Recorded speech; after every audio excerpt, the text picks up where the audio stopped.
Hi students, स्वागत है आपका कॉमर्स गुरुजी के चैनल पर। और इस वीडियो में हम बात करने वाले हैं about the first chapter of your flamingo text book, that is the last lesson.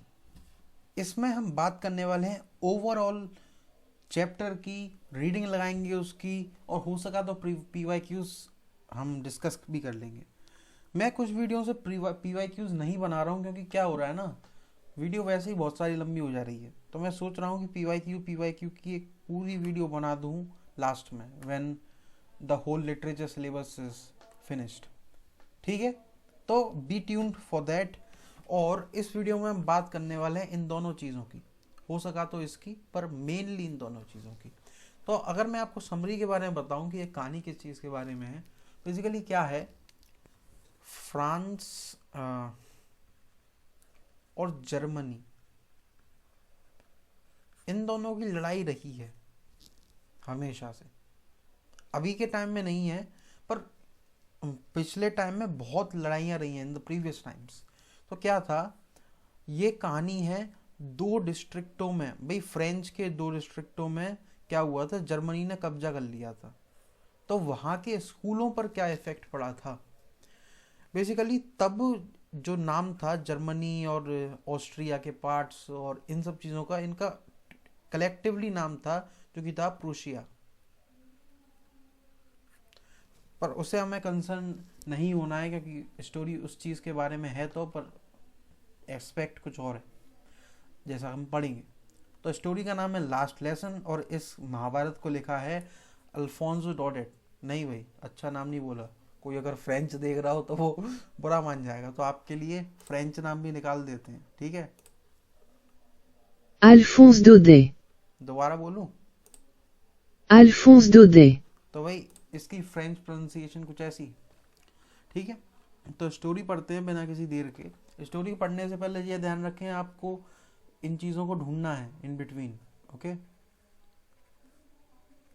तो स्टोरी क्या है, I started for school very late that morning and was in great dread of a scolding, especially because M Hamel had said that he would question us on participles and I did not know the first word about them। भाई एक बच्चा है जो जिसको school के लिए तैयार होना है, ठीक है, और वो तैयार होते में थोड़ा सा लेट हो गया है और वो डरा हुआ है, ठीक है।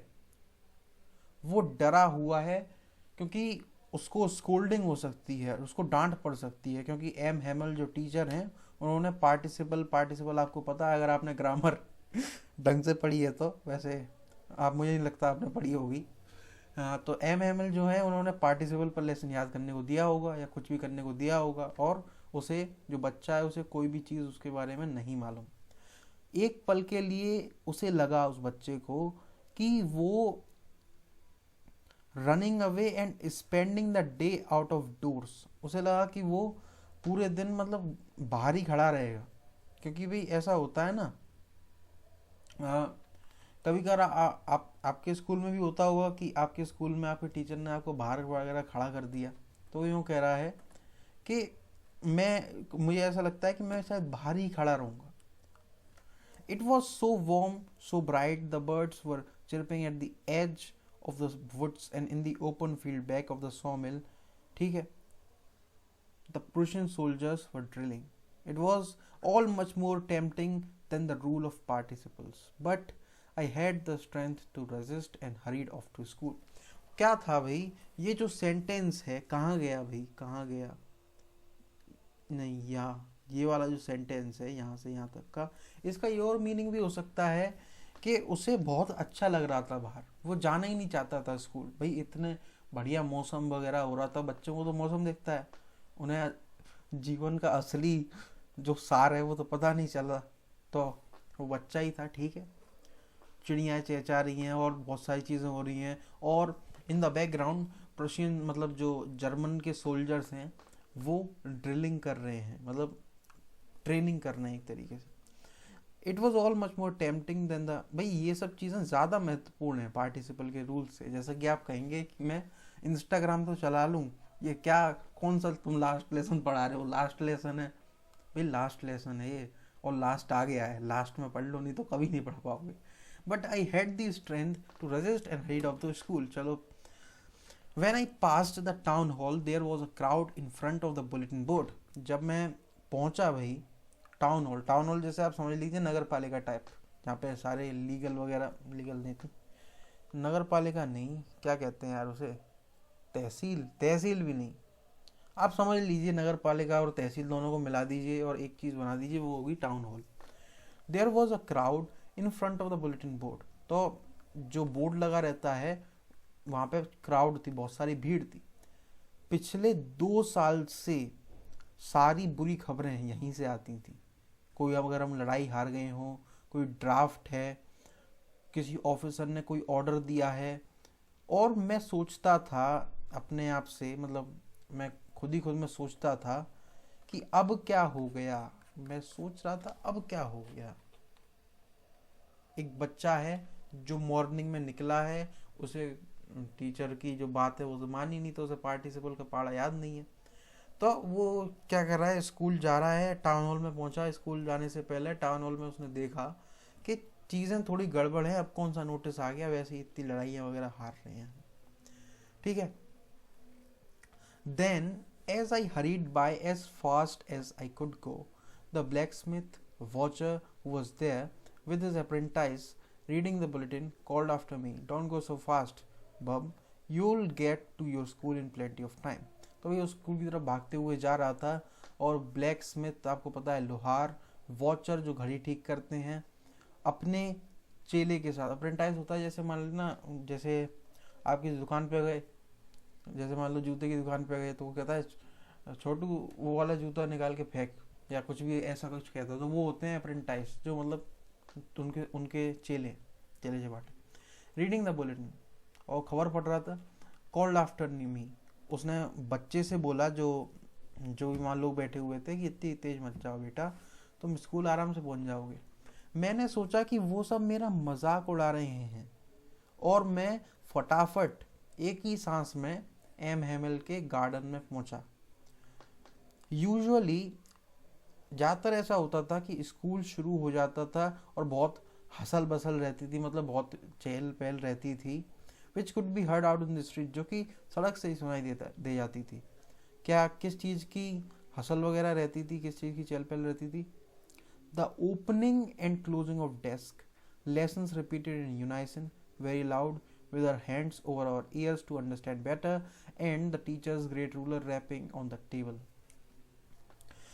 भाई दरवाजे वगैरह का खुलना, ठीक है, और जो लेसन वगैरह हैं उनका रिपीट होना, जैसे बच्चों को रिपीट करते हैं ना, ए फॉर एप्पल, तो ऐसे बोलते बच्चे, तो वो होता है यूनाइसन में रिपीट करना, बहुत ही तेज आवाज़ें आना, और ऐसी ही चीज़ों का होना, और जो रूलर है, जो आपका स्केल होता है, उसका बजना टेबल पे, ऐसा तो नहीं बजता, okay. But now it was all so still, पर अब कोई आवाज़ नहीं आ रही थी. I'd counted on the commotion to get to my desk without being seen, but of course that day everything had to be quiet as Sunday morning. मैं धीरे धीरे, मतलब अपने पैरों से मैं धीरे धीरे आवाज़ करते करते, ज़्यादा आवाज़ नहीं करी मैंने, जिससे कि मैं बिना नोटिस हुए वहाँ पहुँच जाऊँ, बट ऑफ कोर्स वहाँ हर चीज़ इतनी साइलेंट थी कि मैं उसे सही नहीं कर पाया, अपना जो धीरे धीरे मूवमेंट कर रहा था. Through the window, I saw my classmates already in their places, and M. Hamel waking up and down with his terrible iron ruler under his arm. भाई उनके आर्म के पास, मतलब आर्म मतलब आपको पता है, उनके आर्म के पास एक रूलर था, स्केल था लोहे का, आपको पता है बहुत सारे स्कूल में होता है. I had to open the door and go in before everybody. उसको जाना था सबसे पहले. You can imagine how I blushed and how frightened I was. तो आपको पता है जब टीचर क्लास में मौजूद है और आप सबसे लेट पहुंच रहे हैं तो क्या होता है, आप थोड़ा घबराते हैं कि टीचर मारेगा तो नहीं, या कई जगह कुछ और भी हो जाता है. Anyways, but nothing happened. M Hamel saw me and said very kindly, "Go to your place quickly, little friends. We were beginning without you." तो टीचर कहते हैं कि जाओ अपनी जगह पे बैठो भाई, मैं तुम्हारे बिना ही स्टार्ट करने वाला था. मैं जल्दी से अपनी बेंच की तरफ भागा और अपने डेस्क पे बैठ गया. Not till then, when I had got a little over my fright, did I see that our teacher had on his beautiful green coat, his frilled shirt and the little black silk cap. जब मुझे मेरा थोड़ा डर कम हुआ तो मैंने सोचा कि कितना बढ़िया कोट पहना हुआ है हमारे टीचर ने, beautiful green coat, his frilled shirt, उसकी जो बिल्कुल इस तरीके की शर्ट थी, तो ये आप समझ सकते हैं टीचर है, and the little black silk cap, silk की कैप है काली, all embroidered, and that he never wore except on inspection and prize days. ऐसी ड्रेस, ऐसे अटायर को वो प्राइज डेज पर ही पहना करता था, और इंस्पेक्शन पे, जैसे आपको पता है ना इंस्पेक्शन पे टीचर आते हैं बोर्ड में, तभी पहना करता था। Besides the whole school seemed so strange and solemn. जो स्कूल था वो इतना मतलब अजीब लग रहा था और सोलम लग रहा था। सोलम का मतलब होता है इस कंटेक्स्ट में सीरियस, इतना सीरियस माहौल था, ऐसा लग रहा आईसीयू में आ गए। But the thing that surprised me most, इधर पढ़ रहा हूँ, अगर किसी की आंखें अभी खुली हैं, कोई अभी सो के उठा है तो, but the thing that surprised me most was to see on the back benches that were always empty the village people sitting quietly like ourselves। क्या कह रहा है वो कि जो पुरानी बेंचेस थी वैसे तो शायद खाली रहती थी कभी कभार, पर अब उन पे पुराने जो गांव वाले थे वो बैठे हुए थे। स्कूल भाई ऐसा लग रहा है मुझे, हाँ ऐसा ही है, प्राइवेट नहीं है। हमारे यहाँ प्राइवेट होते हैं, उनके यहाँ प्राइवेट शायद नहीं होते। Anyway, old Hauser with his three-cornered head, the former mayor, the former postmaster, and several other besides. Everybody looked sad। भाई ये लोगों के नाम है, आपको याद करने पड़ेंगे। ओल्ड ऑसर, अब उसने कैसी हैट पहनी हुई थी, और फिर जो पुराना मेयर था वो बैठा हुआ था, पुराना पोस्ट मास्टर, और कुछ और उनके बगल में बैठे हुए थे। सब उदास लग रहे थे, और जो हौसर है वो अपना ओल्ड प्राइमर लेके आया था। मैं आपको बताता हूँ हौसर क्या होता है। हौसर का मतलब होता है मकान मालिक। इसको मैं वैसे लिखूंगा नहीं, इसको आप हौसर मत बोलिए, इसको आप बोलिएगा हाउसर, मतलब जो घर दे रहा है। एक्चुअली ये शब्द जो है वो जर्मन वर्ड है, हाउसन से कोई शब्द है शायद, उससे ड्राइव होके आया है ये। Anyways, had brought an old primer thumbed at the edges, and he held it open on his knees with his great spectacles lying across the pages। Primer का मतलब क्या होता है? जो प्राइमर है वो पेंटर वगैरह लोग यूज़ करते हैं। तो ये क्या होता है, जैसे आप पेपर है ना, तो पेपर पे आप प्राइमर लगा देते हैं, जिससे क्या होता है कुछ स्पेसिफिक लेयर्स ऑफ पेंट को वो एब्जॉर्ब नहीं करे, तो इसी से कुछ इसका रिलेशन है। Thumbed at the edges, and he held it open on his knees with his great spectacles lying across the pages। तो उसने वो खोल रखा था, and with his great spectacles, उसका चश्मे साइड में पड़े हुए थे पेजेस के आसपास। जब मैं इन सब चीज़ों के बारे में सोच रहा था, एम हेमल जो हमारे टीचर थे वो अपनी चेयर पर बैठे, और उसी इंस्टेंट पे, उसी पल उन्होंने बोला जेंटल, धीमी सी आवाज़ में, which he had used on me, said, "My children, this is the last lesson I shall give you." उन्होंने बोला कि मेरे प्यारे बच्चों, ये एक आखिरी लेसन है जो मैं आपको देने वाला हूँ। नहीं, मेरे बच्चों, ये एक आखिरी लेसन है जो मैं आपको देने वाला हूँ। The order has come from Berlin to teach. Berlin Germany की कैपिटल है, तो जर्मनी से ऑर्डर आया है कि स्कूलों में सिर्फ जर्मनी पढ़ाई जाएगी, जर्मन लैंग्वेज ही पढ़ाई जाएगी। The new master comes tomorrow. जो नया मास्टर है वो कल आएगा, और ये आखिरी फ्रेंच लेसन है। मैं चाहता हूँ कि आप सब बहुत ही ध्यान से पढ़ें। What a thunderclap these words were to me. कितना झटका लगेगा, मान लो जैसे इंडिया है, ठीक है, कल को क्या हो कि आए कि अमेरिका से मैसेज आया है कि इंडिया में सिर्फ इंग्लिश ही इंग्लिश पढ़ाई जाएगी। तो आज आखिरी डेट है जब तक हिंदी आप पढ़ सकते हैं। वैसे हमारे लोग तो ऐसे होते हैं कि उन्हें हिंदी की ज़्यादा परवाह ही नहीं होती, पर मैं आपको बता रहा हूँ कि अपनी मातृभाषा पे आपको गर्व होना चाहिए, क्योंकि आपकी माँ वो भाषा बोलती। अगर आप अपनी मातृभाषा पे प्राउड नहीं करते, मतलब आप माँ पे प्राउड नहीं करते। तो इस चीज़ के बारे में थोड़ा सोचिएगा। तो ये उनका लास्ट फ्रेंच लेसन होने वाला था। ओ the wretches, that was what they had put up at the town hall। अरे भाई वही तो चीज़ उन्होंने शायद जो टाउन हॉल थी उसके बुलेटिन बोर्ड पे लगा रखी थी कि अब से फ्रेंच नहीं पढ़ाई जाएगी, जर्मन पढ़ाई जाएगी। मेरा लास्ट फ्रेंच लेसन क्यों? मुझे तो बड़ी मुश्किल से, I hardly knew how to write, मुझे तो लिखना भी अभी नहीं आता था सही से। I should never learn any more, मैं और कुछ नहीं सीखूंगा, मैं बस इधर ही रुक जाऊंगा फिर। Oh how sorry I was for not learning my lessons and seeking birds eggs or going sliding on the Saar. वो कह रहा है कि मैं कितना पागल था, मैं कितना बेचारा था कि मैंने अपने लेसन सही टाइम पे नहीं सीखे। मैं तब सीख लेता तो अब मेरे को दिक्कत नहीं होती, क्योंकि मैंने फ्रेंच अभी तक नहीं सीखी। मैं बस इन चीज़ों के ऊपर डिस्ट्रैक्टेड रहता था। मेरी किताबें, that had seemed much a nuisance a while ago, so heavy to carry, my grammar and my history of the saints were old friends now that I couldn't give up। वो कह रहा है कि मेरी किताबें जो कि एक समय पहले तक मुझे बेकार लगती थी, न्यूसेंस में क्या मतलब होता है, शोर शराबा लगती थी, जो इतनी भारी थी, मेरी ग्रामर और मेरी हिस्ट्री की किताबें अब ऐसी हो गई थी, ऐसे पुराने दोस्त की तरह हो चुकी थी जिनसे मैं दोस्ती तोड़ नहीं सकता। एंड एम हेमल टू, और मेरे जो टीचर थे वो भी, the idea that he was going away, that I should never see him again, made me forgot all about his ruler and how cranky he was. जब आपका टीचर जा रहा हो तो आप ये नहीं सोचते कि उसने आपके साथ क्या क्या किया, आपकी कितनी मार लाई, या मे बी आप सोचते हो, पर अगर ऐसा कुछ होगा कि आपकी पूरी लैंग्वेज ही गायब हो रही है और उस लैंग्वेज का टीचर जा रहा है, तो आपको दुख बहुत होगा, चाहे आप वो कितना भी आपको मारता हो। बेचारा आदमी। It was in honour of this last lesson that he had put on his fine Sunday clothes.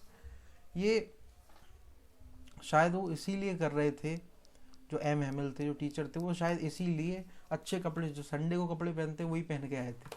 और अब मैं समझ पा रहा हूँ ये बच्चों, जो क्या बोलेंगे यार इसे, ये जो चैप्टर है वो chapter from the perspective of child है। मतलब जो बच्चा है वही बच्चा इस पूरी कहानी को नरेट कर रहा है, समझिए आप, ठीक है। तो जो आई है, आई का मतलब यहाँ पे है बच्चा, चाइल्ड, ठीक है, जो स्कूल पढ़ने गया है। Now I understand why the old man of the village were sitting. Hello hello hello hello, आवाज़ आ रही है क्या? हेलो, आवाज़ तो आ रही है, मुझे लगा आवाज़ नहीं आ रही, सॉरी।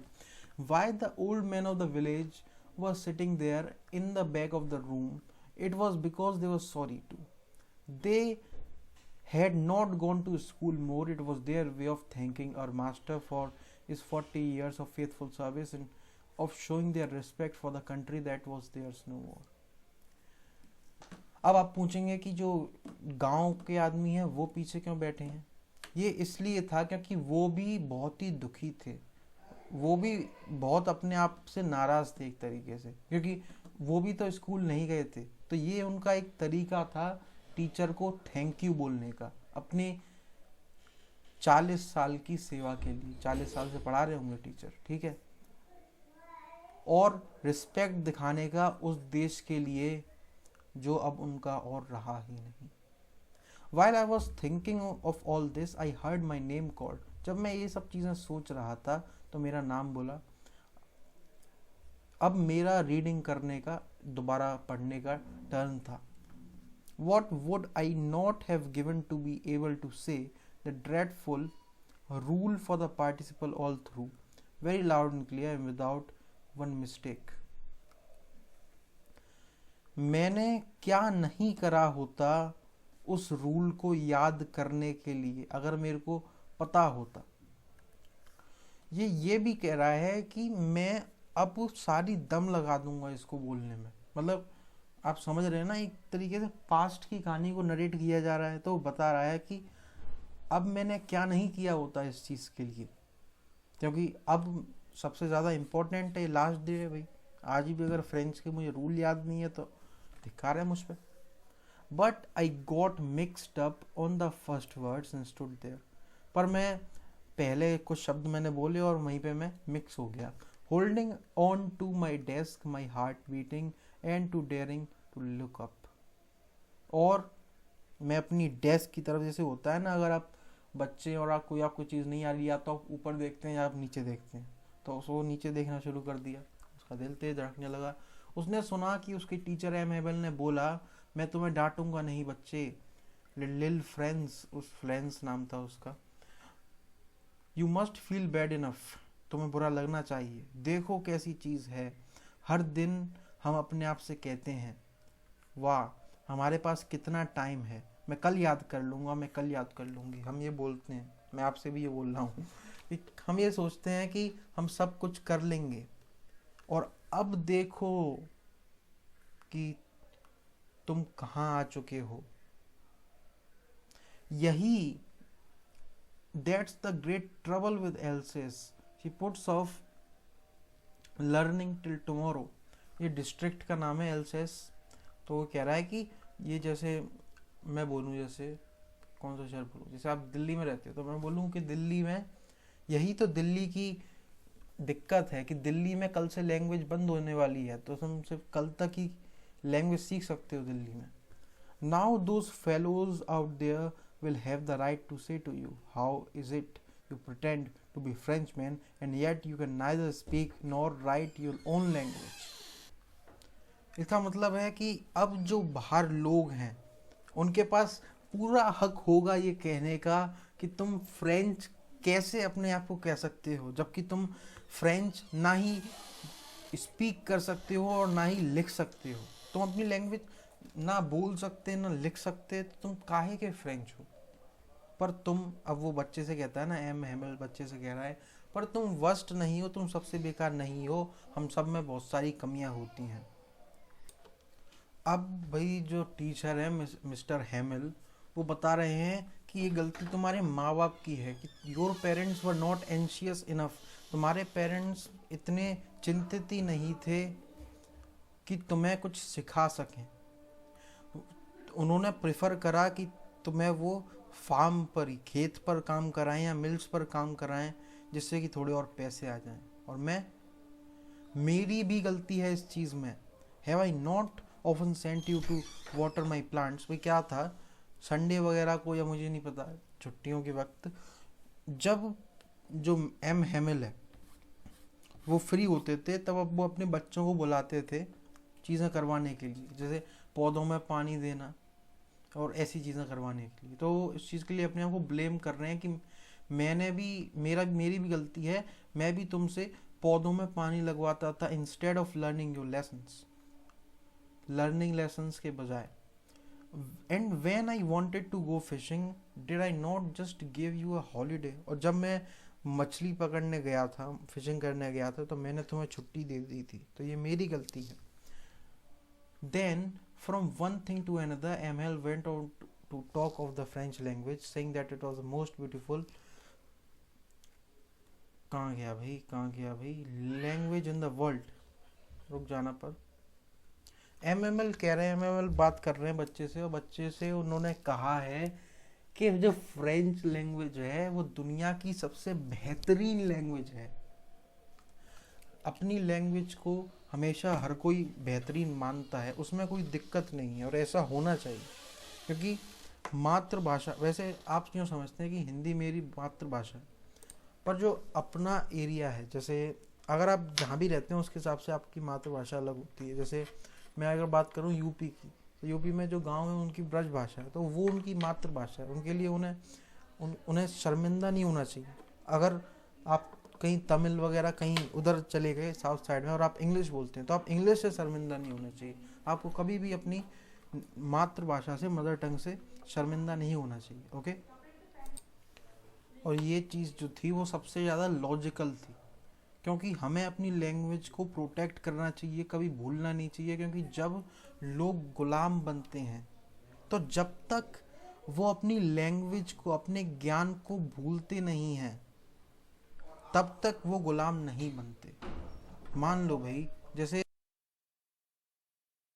आप को किसी ने किडनैप वगैरह कर लिया, ठीक है, गुलाम बना लिया, जब तक आप उनकी लैंग्वेज वगैरह नहीं सीखेंगे और ऐसी कोई चीज़ नहीं करेंगे, तब तक आप उनके गुलाम असलियत में हैं नहीं।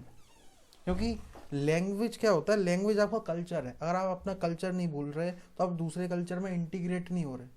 तो इस वजह से हम कहते हैं कि दूसरी लैंग्वेज को सीखना एक तरीके से उसके कल्चर को अपनाना है। अब दूसरे कल्चर को अपनाने में कोई दिक्कत नहीं है, but your mother tongue should be your first preference anyways. तो उसने कहा, एम एवल ने, टीचर है, टीचर ने अपने टीचर जैसी बात कही, they hold fast to their language it as is if they had the key to their prison. वो अपनी लैंग्वेज को इस तरीके से रखे रहे संभाल के जैसे कि कोई चाबी है। Then he open the grammar and read us a lesson. फिर वही उन्होंने किताब खोल के जो लेसन है अपना, हमारा पाठ था, वो पढ़ाया।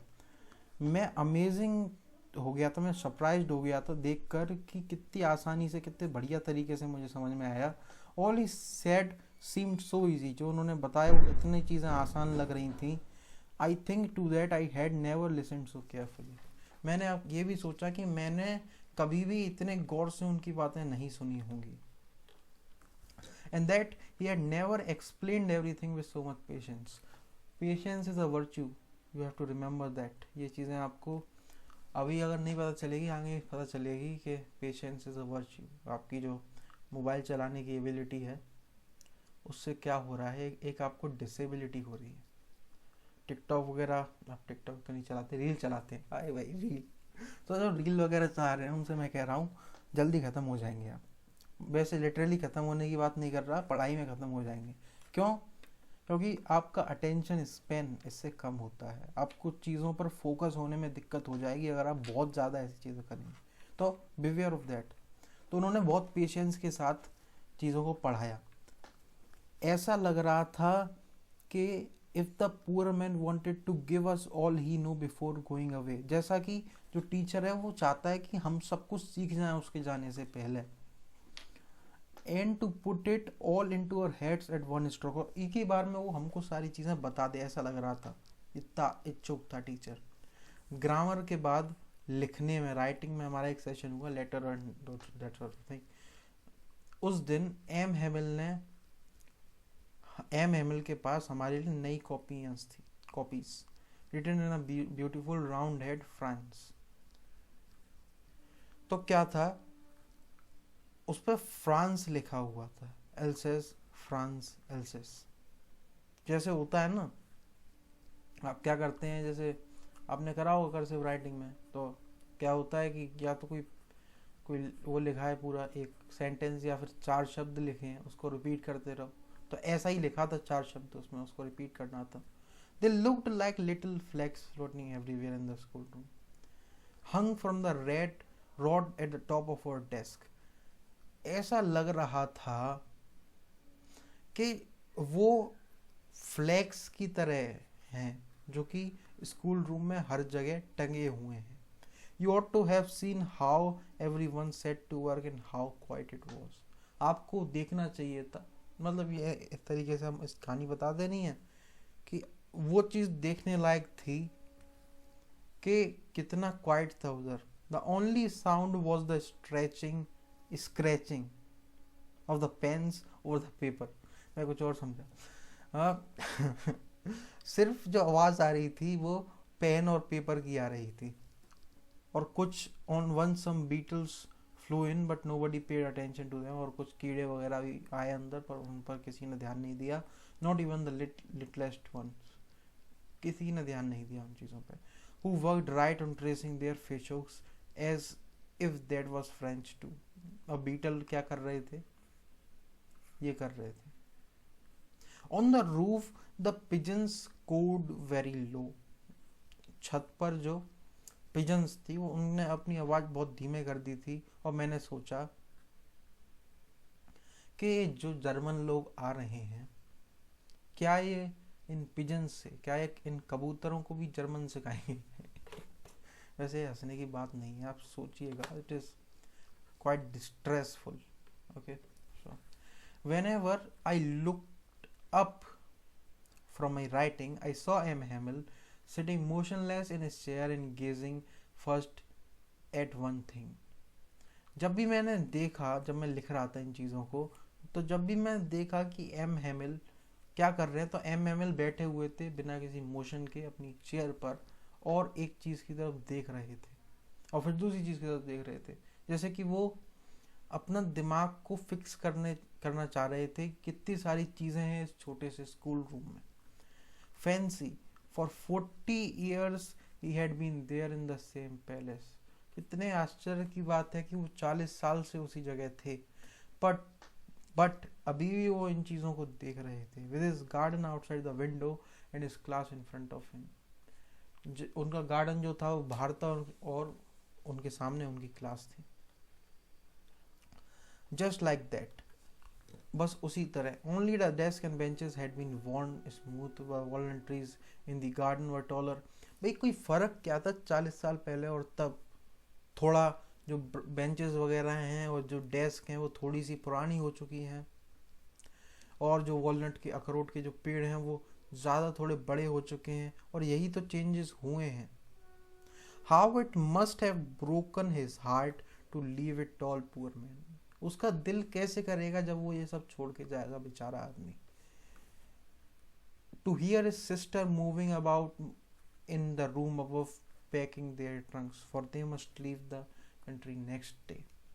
भाई इसमें ऐसा कुछ होगा कि मिस्टर जो हैमिल हैं वो, उनकी सिस्टर भी उनके साथ ही उधर रहती होंगी, तो आवाज़ आ रही थी उनकी सिस्टर अपने चीज़ें वगैरह रख के सूटकेस बंद कर रही होंगी. तो कितनी बुरी बात है कि उन्हें कल अपने देश छोड़ना पड़ेगा. पर जो हमारे टीचर हैं उसमें उनमें इतनी दम तो थी कि हर लेसन को सुने. The courage to hear every lesson to the very last तक सुनते थे. राइटिंग के बाद एक हिस्ट्री में हमें लेसन पढ़ाया गया, और फिर जो बच्चे थे उन्होंने चिल्लाया बा बे बी बो बू. Down there at the back of the room, old Hauser had put on his spectacles and holding his primer in both hands, spelled the letters with them. You could see that he too was crying. आप देख सकते थे कि जो Houser था, Houser क्या करता था? हाउजर मतलब जो ओनर है आपकी जगह का, आप एक तरीके समझ लीजिए मालिक. यहाँ पे मुझे प्राइमर ऐसा लग रहा है कि यहाँ पे पेन हो सकता है, ठीक है, तो आप पेन से इसे रिप्लेस कर दें, क्योंकि प्राइमर के कई सारे मीनिंग होते हैं. अगर आप नेट पे जाएंगे ढूंढेंगे प्राइमर के मीनिंग, तो प्राइमर का मतलब बहुत सारी चीज़ें होती हैं. प्राइमर आपने सुना होगा कि दीवारों पर भी लगता है, तो प्राइमर बहुत सारी चीज़ें. डीएनए में भी एक चीज़ होती है प्राइमर. तो anyways, spelled the letters with them. तुम देख सकते थे कि वो भी रो रहा था. उसकी आवाज़ इमोशन के साथ टूट रही थी, डरी हुई थी, कांपी हुई थी. And it was so funny to hear him that we all wanted to laugh and cry. और बहुत ही हंसी वाली चीज लग रही थी जब वो बोल रहा था कि हम सब रोना और हंसना चाहते हैं. How well I remember it that last lesson. मुझे कितनी अच्छे से याद है वो आखिरी lesson. All at once the church clock struck 12. चर्च की घड़ी में 12 बज गए. Then the Angelus. At the same moment, the trumpets of the Prussians returning from drill sounded under our windows. उसी समय क्या हुआ भाई, जब मार्च होती है, मार्च मतलब महीना मार्च नहीं, मार्च मतलब एक पर्टिकुलर सीक्वेंस में जब आर्मी वगैरह चलती है ऐसे, वेल ऐसे नहीं चलती बट एनीवेज, तो ऐसे सीक्वेंस में जब आर्मी वगैरह चलती है तो वापस आ रहे थे वो, तो उनकी आवाज़ सुन रहे थे मिस्टर एमएल अपनी विंडो से. मिस्टर एमएल कह रहा हूँ एमएल नहीं, mister Hamel. M हैमिल stood up, खड़े हो गए, वेरी पेल, और उनका चेहरा लाल पीला होने लगा। In his chair I never saw him look so tall, मैंने उन्हें कभी भी इतना टॉल नहीं देखा था। मेरे दोस्त, माई फ्रेंड सेड ही, जो एम हैमिल है उन्होंने कहा, वो बता रहे थे, मेरे दोस्तों, माई फ्रेंड्स, मैं बताना चाहता हूँ। इतने में क्या होता है कि उनका गला चोक हो जाता है और वो आगे नहीं बोल पाते। फिर वो ब्लैक बोर्ड की तरफ मुंह करते हैं और चौक उठाते हैं और इसी के साथ वो लिख देते हैं, जितना बड़ा वो लिख सकते थे, वीवे ला फ्रांस। इसका मतलब फ्रांस की विक्ट्री या ऐसा ही कुछ होगा, इसको हम सर्च करते हैं।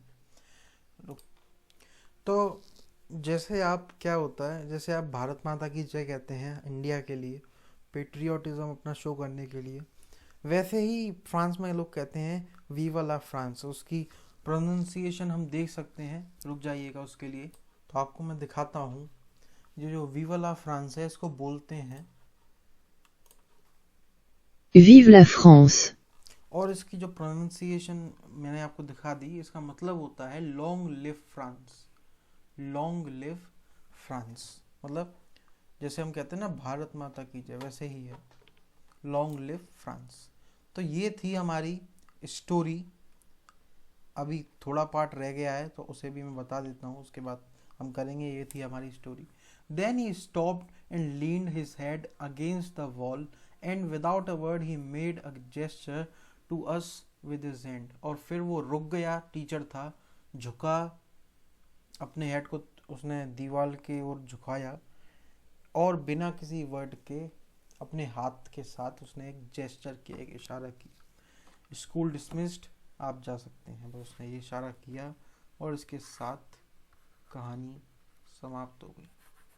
आप देखिए यार, आप ऐसा मत समझे करिए कि इंग्लिश फालतू है, ऐसा कुछ है, सिर्फ एग्ज़ाम के लिए हमें पढ़नी है। आपको कुछ चीज़ें इससे मालूम पड़ती हैं, ठीक है।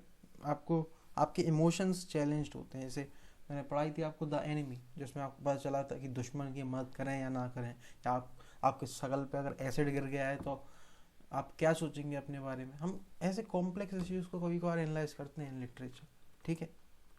तो इंग्लिश लिटरेचर क्या है, अगर आप आगे की तरफ जाएंगे तो इंग्लिश लिटरेचर जो है एक तरीके से फिलॉसफी में आ जाती है। तो ये वाला फंडा भी है उसमें। तो अब हमारे सारा चैप्टर हो चुका है। उसके क्वेश्चंस वगैरह हम, जब मैं PYQ की वीडियो बनाऊंगा, मैं सारे क्वेश्चन सारे चैप्टरों को डिस्कस कर दूंगा। डोंट वरी फॉर दैट, ठीक है। And till then you can attempt this questions.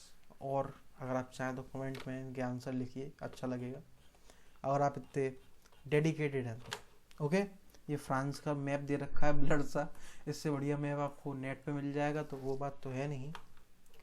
खैर, ये थी वीडियो, और पढ़ते रहिए प्लीज़।